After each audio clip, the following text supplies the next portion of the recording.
Assalamualaikum warahmatullahi wabarakatuh. Perkenalkan, nama saya Moj Yusripan Ardiansyah Samsudin dengan standbook 225790001. Nah, di video kali ini saya akan mempresentasikan tugas 2 saya dari mata kuliah Digitalisasi Perdagangan dan Keuangan Internasional. Kita langsung saja masuk ke materi pertama. Apa saja tantangan yang dihadapi oleh negara-negara berkembang dalam mengembangkan ekonomi digital? Nah, di sini ada beberapa poin. Negara-negara berkembang menghadapi berbagai tantangan dalam mengembangkan ekonomi digital. Beberapa tantangan utama tersebut meliputi yang ada di video kali ini. Yang pertama itu keterbatasan infrastruktur teknologi. Infrastruktur digital seperti jaringan internet berkecepatan tinggi, pusat data, dan listrik yang andal seringkali masih terbatas. Ini menghambat akses masyarakat dan bisnis ke platform digital. Nah, poin kedua itu kesenjangan akses internet. Banyak wilayah di negara berkembang, terutama pedesaan, tidak memiliki akses internet yang memadai. Nah, kesenjangan ini memperburuk ketimpangan ekonomi dan kesempatan untuk berpartisipasi dalam ekonomi digital. Yang ketiga itu tingkat literasi digital rendah. Kurangnya pendidikan dan keterampilan digital di kalangan masyarakat, termasuk pekerja, pelaku usaha, dan pemerintah, menjadi hambatan besar dalam pemanfaatan teknologi digital secara optimal. Poin berikutnya itu regulasi dan kebijakan yang terbatas. Nah, kebijakan yang mendukung ekonomi digital seringkali belum memadai untuk tertinggal dibandingkan dengan perkembangan teknologi. Nah, ini mencakup masalah regulasi e-commerce, perlindungan data, dan keamanan cyber. Nah, berhubung dengan tadi ada keamanan cyber, poin berikutnya itu keamanan cyber dan privasi. Nah, negara berkembang seringkali kurang memiliki kapasitas dalam menghadapi ancaman keamanan cyber. Hal ini menimbulkan risiko besar bagi perusahaan dan konsumen yang mengadopsi teknologi digital. Nah, poin berikutnya itu ada modal dan investasi terbatas. Perusahaan teknologi di negara berkembang seringkali kesulitan mendapatkan pendanaan untuk mengembangkan inovasi digital. Nah, kurangnya ekosistem startup yang mendukung juga menjadi hambatan. Nah, poin berikutnya itu kesenjangan sosial dan ekonomi. Ketidakmerataan pendapatan dan ketimpangan sosial dapat memperburuk akses ke digital, di mana masyarakat dengan pendapatan rendah seringkali tidak memiliki perangkat yang dibutuhkan untuk berpartisipasi dalam ekonomi digital. Nah, poin berikutnya itu kurangnya kemitraan publik swasta ekosistem. Nah, ekosistem ekonomi digital yang berhasil memerlukan kolaborasi antara pemerintah, sektor swasta, dan lembaga pendidikan. Nah, namun kemitraan semacam ini seringkali belum terjalin dengan baik di negara berkembang. Nah, poin berikutnya itu keterbatasan riset dan inovasi.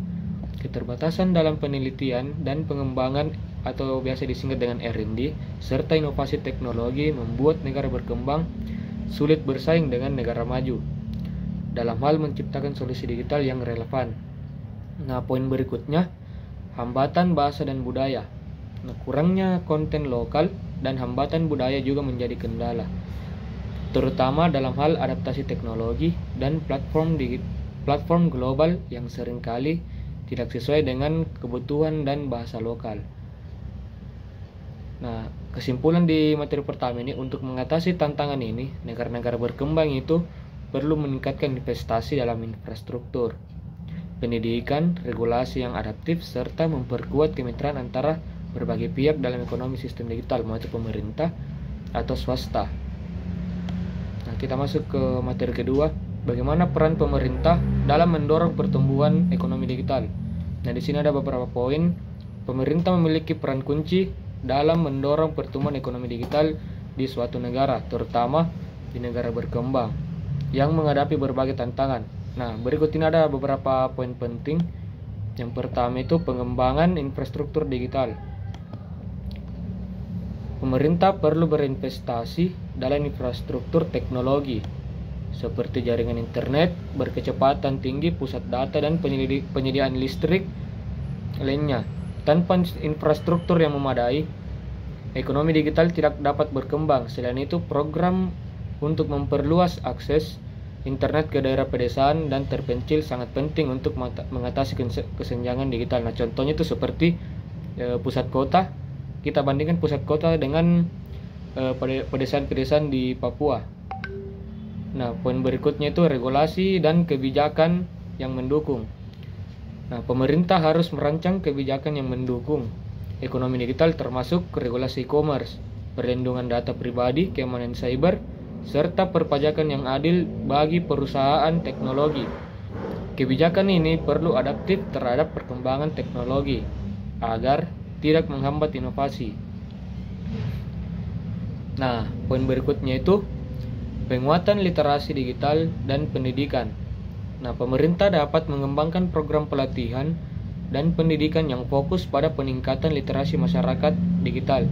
Nah, ini mencakup pengembangan keterampilan digital bagi pekerja, pelaku usaha, serta mempersiapkan tenaga kerja yang kompetitif di era ekonomi digital sekarang. Nah, poin berikutnya itu dukungan untuk startup dan inovasi. Pemerintah dapat memfasilitasi perkembangan startup melalui pendanaan, insentif pajak, dan menciptakan lingkungan bisnis yang mendukung inovasi, seperti inkubator bisnis, akselerator, serta dana inovasi dapat membantu mendorong pengusaha teknologi lokal untuk berkembang. Nah, di poin berikutnya itu kemitraan publik swasta. Pemerintah perlu membangun kemitraan dengan sektor swasta untuk mempercepat penerapan teknologi dan inovasi digital. Kolaborasi dalam bentuk program joint venture, kerjasama riset, atau penyediaan platform bersama bisa memperkuat ekosistem digital. Nah, poin berikutnya itu perlindungan hak konsumen dan keamanan cyber. Seperti poin sebelumnya itu keamanan di mana-mana tuh untuk di era digital itu yang paling penting itu keamanan cyber untuk melindungi perlindungan hak konsumen. Nah, dalam ekonomi digital, perlindungan konsumen dan keamanan data menjadi krusial. Pemerintah perlu menerapkan regulasi ketat terkait keamanan cyber, perlindungan data pribadi, serta perlindungan hak-hak konsumen di platform digital agar masyarakat merasa aman menggunakan layanan digital. Nah, poin berikutnya, promosi e-government. Nah, pemerintah dapat memimpin transformasi digital melalui penerapan e-government dengan memanfaatkan teknologi untuk menyediakan layanan publik secara online. Pemerintah dapat menunjukkan komitmen menyediakan layanan publik secara online. Pemerintah dapat menunjukkan komitmen terhadap digitalisasi serta meningkatkan efisiensi dan transparansi pelayanan publik. Nah, poin berikutnya itu meningkatkan investasi dan akses modal. Pemerintah dapat mendorong investasi di sektor teknologi dengan menciptakan iklim investasi yang kondusif, dan menawarkan insentif kepada investor teknologi, serta mempermudah akses modal bagi pengusaha digital melalui pembentukan dana investasi atau skema pinjaman khusus untuk perusahaan digital. Seperti teman-teman pasti sudah mengetahui, seperti kayak pinjol atau ya semacam itulah.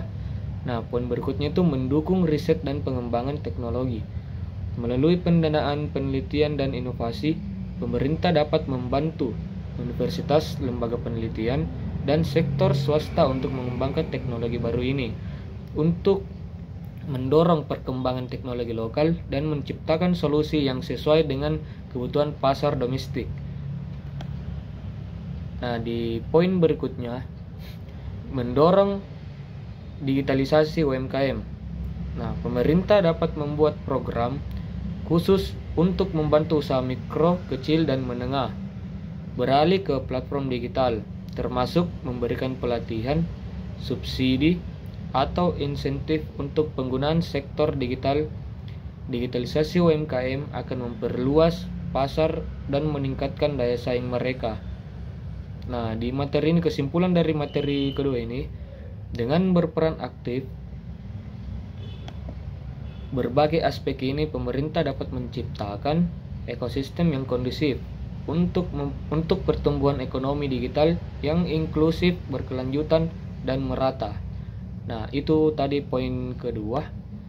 Kita langsung masuk ke materi ketiga atau poin ketiga. Apa saja sih tren terbaru dalam ekonomi digital?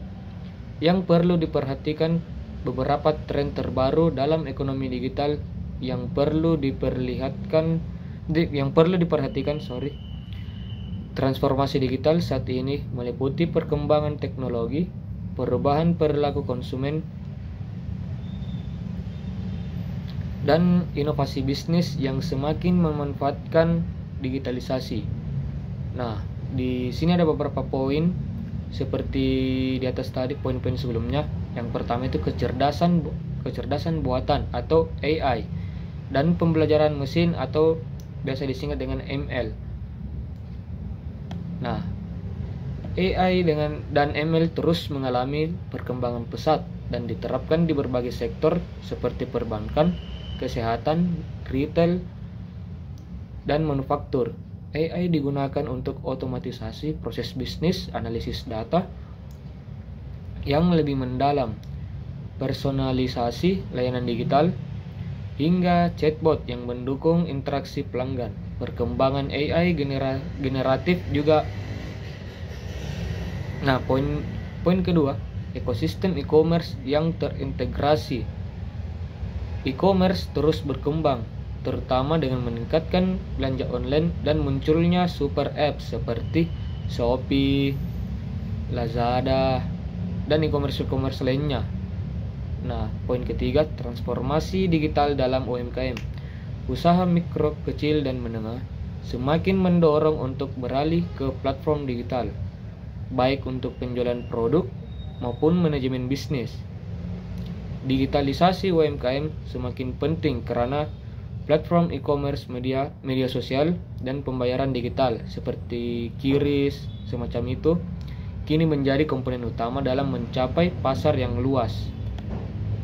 Nah, berikutnya itu ada fintech dan pembayaran digital.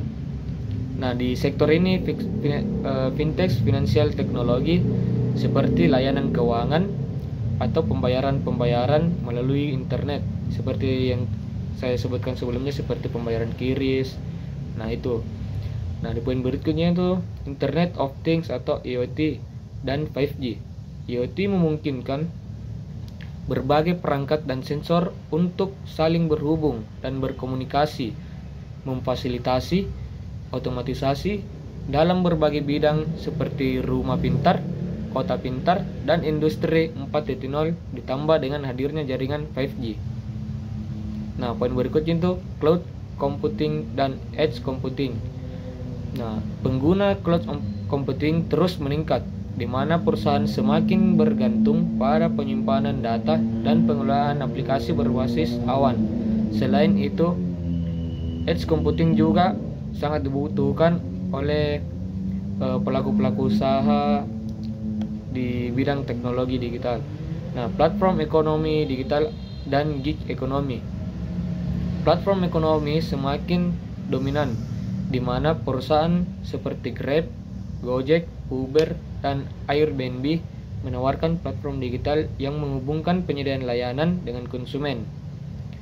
Nah, poin berikutnya lagi dan lagi yaitu keamanan cyber dan privasi data. Dengan semakin banyak bisnis yang beralih ke digital, keamanan cyber menjadi perhatian utama.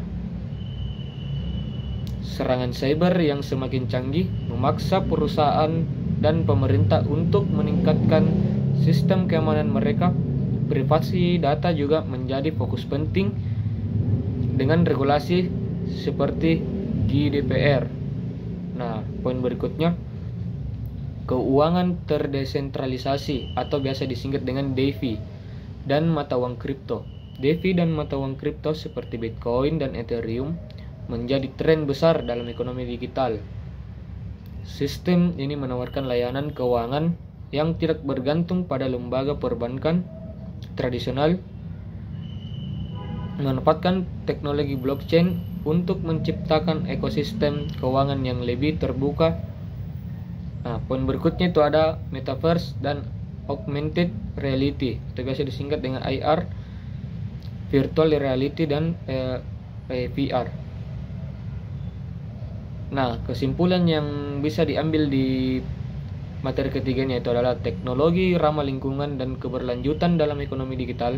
Isu keinginan mulai menjadi pusat perhatian.